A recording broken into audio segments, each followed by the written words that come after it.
नमस्कार दोस्तों, हम सब ने स्कूल में पढ़ा था डॉक्टर भीमराव अंबेडकर जी ने भारत का संविधान लिखा है।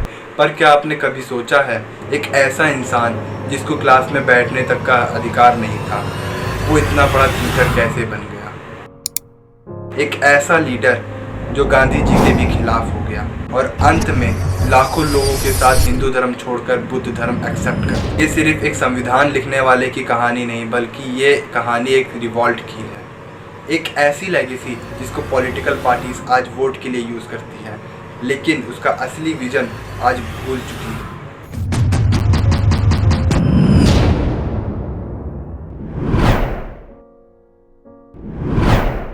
14 अप्रैल 1891 मध्य प्रदेश में एक लड़का पैदा होता है।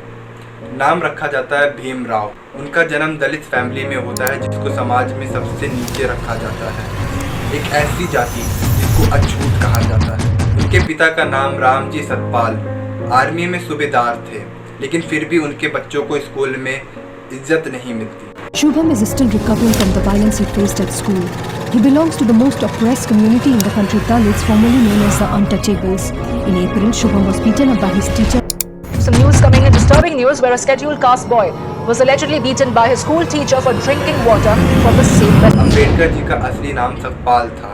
एक ब्राह्मण टीचर अंबेडकर जी को अपने गांव के नाम से उनका नाम रखते हैं अंबेडकर। ये नाम उनके साथ हमेशा के लिए जुड़ गया था, लेकिन जिंदगी इतनी आसान नहीं थी। भीमराव अंबेडकर जी जब स्कूल जाते थे तो उनको क्लास में नहीं बैठने दिया जाता था, यहाँ तक तो उनको अंदर भी नहीं आने दिया जाता था। और जब उनको पानी पीना होता था तो किसी अपर कास्ट टीचर को पानी देना होता था, वो भी दूर से। उस वक्त अगर कोई टीचर या स्टूडेंट नहीं होता था तो उनको बिना पानी पिए ही वहाँ से चले जाना पड़ता था। सोचिए एक ऐसा बचपन जहाँ बच्चे ने हमेशा से अपमान, बेइज्जती सब कुछ सहा, लेकिन फिर भी आखिर में उसने भारत का संविधान लिखा जिसमें सबको बराबरी का हक मिलता है।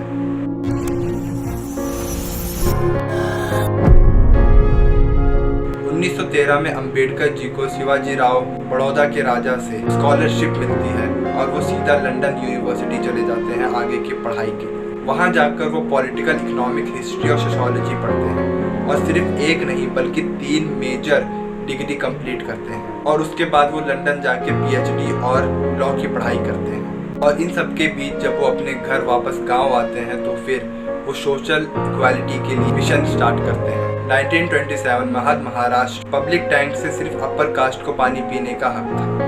अंबेडकर जी ने कहा ये हक सबको होना चाहिए और फिर हुआ महाद सत्याग्रह। पहली बार दलित लोग ऑर्गेनाइज तरीके से वाटर टैंक पर जाकर पानी पीते हैं। उस वक्त अंबेडकर जी ने एक रेवोल्यूशनरी काम किया, मनुस्मृति को वो जला देते। उनके मनुस्मृति जला देने से नेशनल डिबेट शुरू हो गया।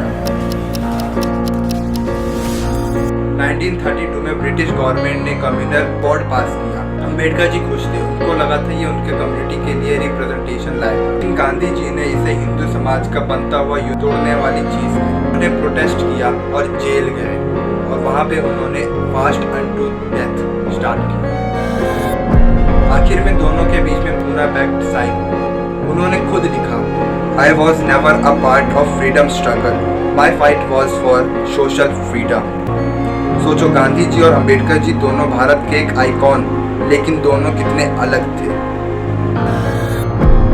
1947 में हमको आज़ादी मिलती है।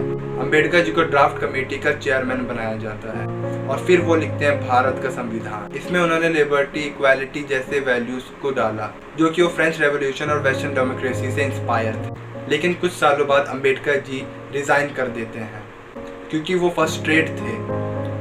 उन्होंने कहा, this country has no respect for its social reforms. Last में सवाल आता है, अंबेडकर जी ने हिंदू धर्म क्यों छोड़ा। उन्होंने लाइफ के एंडिंग में ओपनली कहा था, I was born a Hindu but I will not die a Hindu. 14 अक्टूबर 1956 नागपुर में उन्होंने 5 लाख लोगों के साथ बुद्ध धर्म एक्सेप्ट किया था।